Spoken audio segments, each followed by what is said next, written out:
संस्कृत समाधान चैनल में आपका स्वागत है।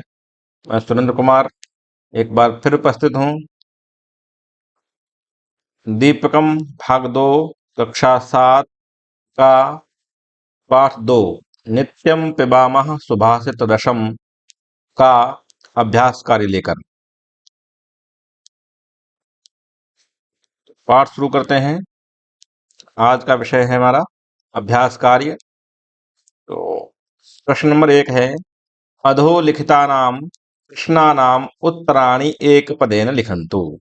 अधोलिखित मान निम्नलिखित नीचे लिखे गए प्रश्नों का उत्तर एक पद में देना है।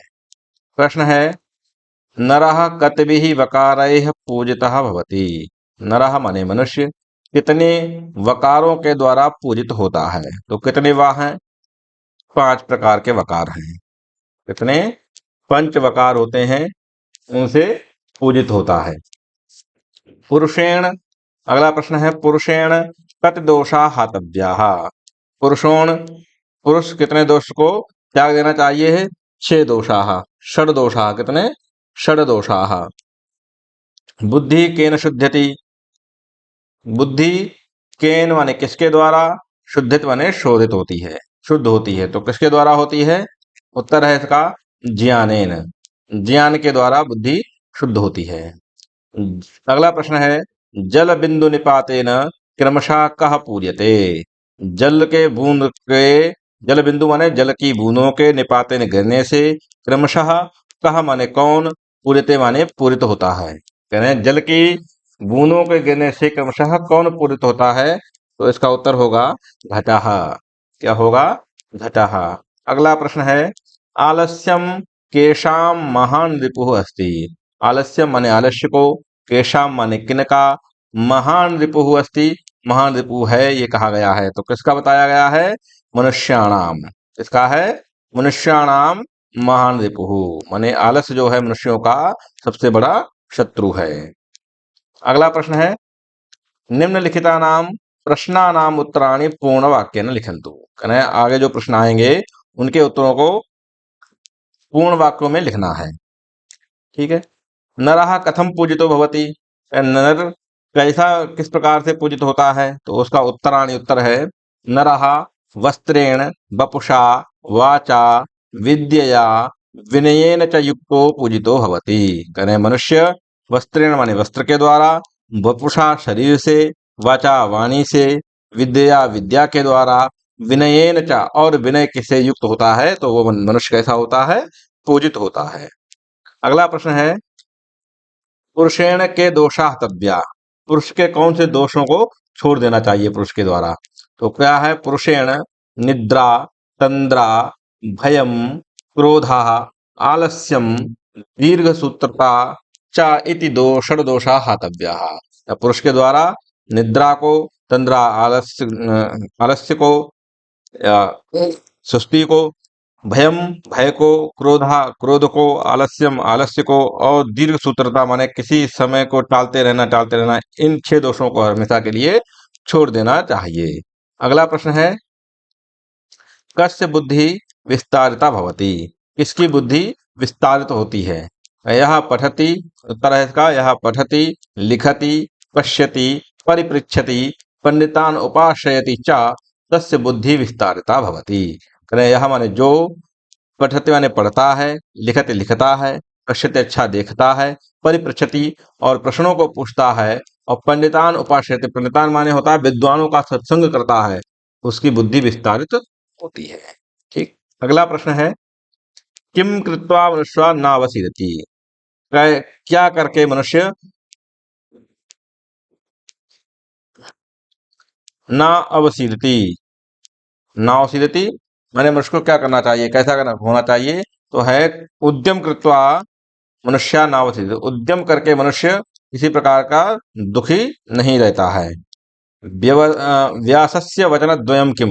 व्यासस्य माने व्यास के 2 वचन कौन कौन से हैं। उत्तराणि है। इसका उत्तर है परोपकारः पुण्याय पापाय परिपीडनम इति व्यासस्य वचन द्वयम। क्या क्या है? परोपकार से बड़ा कोई पुण्य नहीं है और पापाय परिपीडनम दूसरों के लिए दुख देना इससे बड़ा कोई पाप नहीं है। यह व्यास के दो ही वचन हैं, अष्टादश पुराणों में कहे गए हैं, मतलब 18 पुराणों का सार ये है व्यास का। ठीक है, आगे चलते हैं। प्रश्न नंबर 3, उदाहरणानुसारम श्लोकांशान यथोचित योजय। करें उदाहरण के अनुसार भाई श्लोकों के यथो स्थान यथा स्थान योजित करना है। विद्या वपुषा वाचा वस्त्रेण विनयेन चा, इसके आगे का होगा वकारहि पंचभिर युक्तो नरो भवति पूजितः। ठीक है, फिर अगला है षड दोषाः पुरुषेण हातव्या भूतिमिच्छता। 6 दोष इसका होगा निद्रा, तंद्रा, भयम, क्रोध, आलस्यम, दीर्घ सूत्रता। कहें पुरुष को 6 दोषों से आप हमेशा के लिए दूर हो जाना चाहिए यदि वो अपना भूतिमिच्छता माने कल्याण चाहता है। तो कौन कौन से हैं वो? निद्रा है, तंद्रा है, भय है, क्रोध है, आलस्य और दीर्घ सूत्रता है। ठीक है, अगला है अद्भिर गात्राणि शुद्ध्यन्ति मनः सत्येन शुद्ध्यति। अद्भि माने जल के द्वारा, गात्राणि शरीर को, शुद्ध्यन्ति माने शुद्ध करते हैं, मनः सत्येन शुद्ध्यति और मन को सत्य के द्वारा शुद्ध किया जाता है। इसके आगे का होगा विद्या तपोभ्याम भूतात्मा बुद्धिर्ज्ञानेन शुद्ध्यति। करें कि विद्या और तप के द्वारा शरीर को, भूतात्मा को आत्मा के लिए, और बुद्धि और ज्ञान के द्वारा बुद्धि के लिए शोधित किया जाता है। ठीक है, अगला है उत्तरम यत् समुद्रस्य हिमाद्रेश्चैव दक्षिणम। यत् माने जिसके, उत्तर में समुद्र, और हिमालय के जो दक्षिण में है वह क्या है? तो उसके लिए कहा है वर्षम तद भारतम नाम भारती यत्र संतति ही।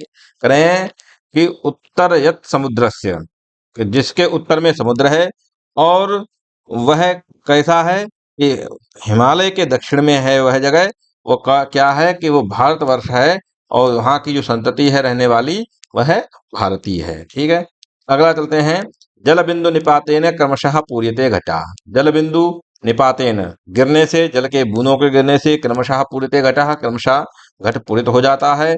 स हेतु सर्व विद्यानाम धर्मस्य च संस्था। उसी प्रकार से सभी हेतुओं के जो सर्व विद्याओं का जो हेतु है धर्म और धन, ये भी धीरे धीरे करके ही प्राप्त मेहनत से हो जाता है। ठीक है, अगला चलते हैं।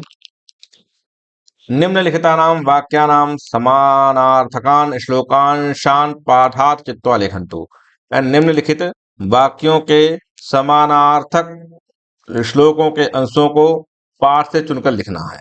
ठीक है, मधुरवाण्याः सर्वे प्रसन्नाः भवन्ति। कहते मधुर वाणी से सभी प्रसन्न होते हैं। इसका उत्तर होगा प्रिय वाक्य प्रदानेन सर्वे तुष्यन्ति जन्तवः। प्रिय वाक्यों के देने से या बोलने से सभी प्राणी तुष्यंत माने प्रसन्न होते हैं।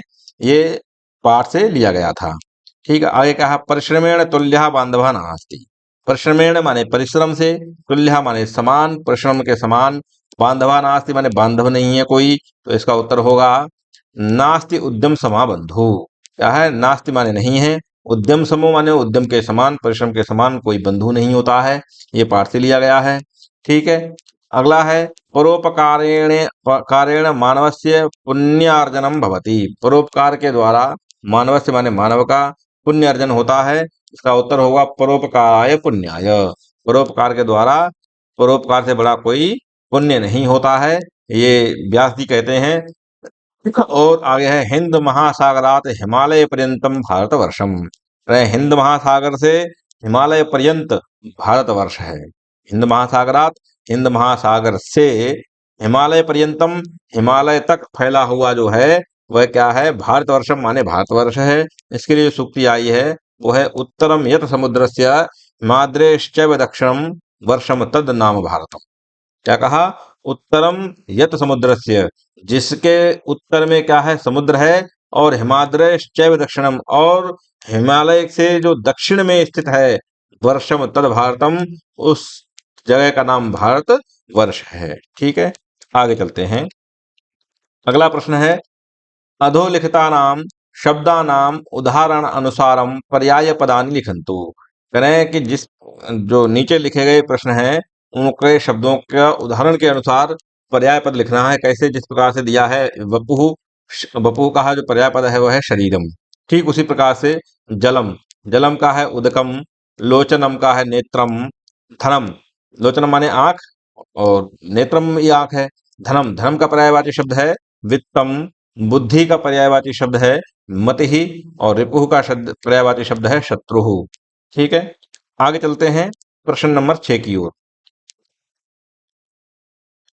ये एक वचन, द्विवचन, बहुवचन करके दिए गए हैं और इसमें कुछ शब्द दिए गए हैं, उनके खाली स्थान दिए गए हैं, उनको भरना है। ठीक है, सुधा खंडेन एक वचन में है, द्विवचन में सुधा खंडाभ्याम और बहुवचन में होगा सुधा खंडैः। वृक्षेण आगे द्विवचन में होगा वृक्षाभ्याम, बहुवचन में होगा वृक्षैः। आगे दिया है लताभ्याम लताभिः, तो इसका एक वचन का बताना है लतया, लतया लताभ्याम लताभिः। देशाभ्याम देश ही दिया गया है, तो आगे होगा देशेन, देशेन देशाभ्याम देशैः। पुण्येन, पुण्येन का बनेगा पुण्याभ्याम पुण्यैः, पुण्येन पुण्याभ्याम पुण्यैः। ठीक है, आगे चलते हैं।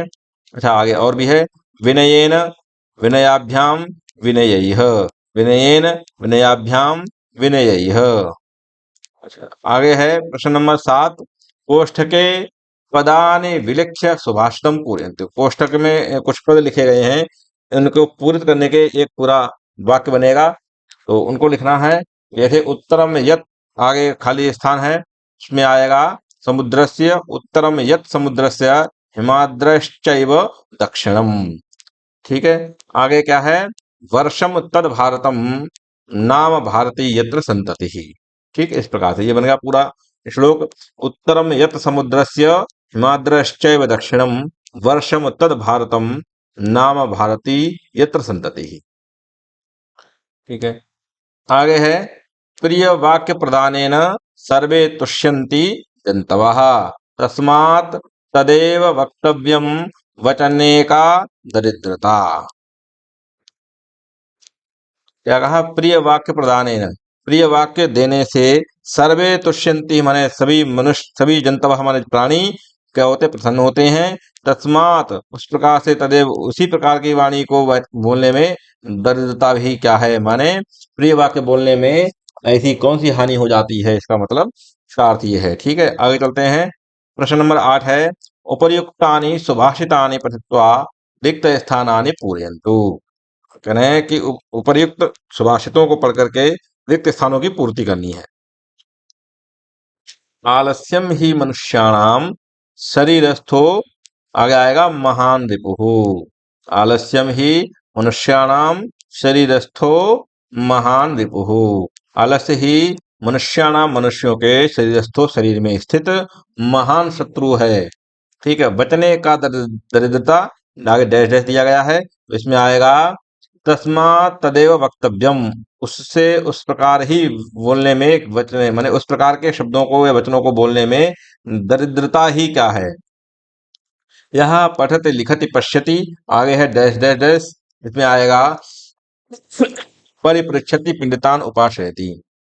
यह जो पठति माने पढ़ता है, लिखति लिखता है, पश्यति देखता है, परिपृच्छति और प्रश्नों को पूछता है, पंडितान उपाश्रयति और पंडितों विद्वानों का संग करता है, ये इसका मतलब है। ठीक है, आगे है सर्व हेतु विद्यानाम, सह हेतु विद्यानाम, सा माने वह, हेतु कारण है, सर्व विद्यानाम सभी विद्याओं का, डैश डैश डैश धनस्य चा, तो आगे आएगा धर्मस्य चा और धनस्य चा, ये वही कारण है सभी विद्याओं का। कौन कौन सी, धर्म का भी है और धन भी है।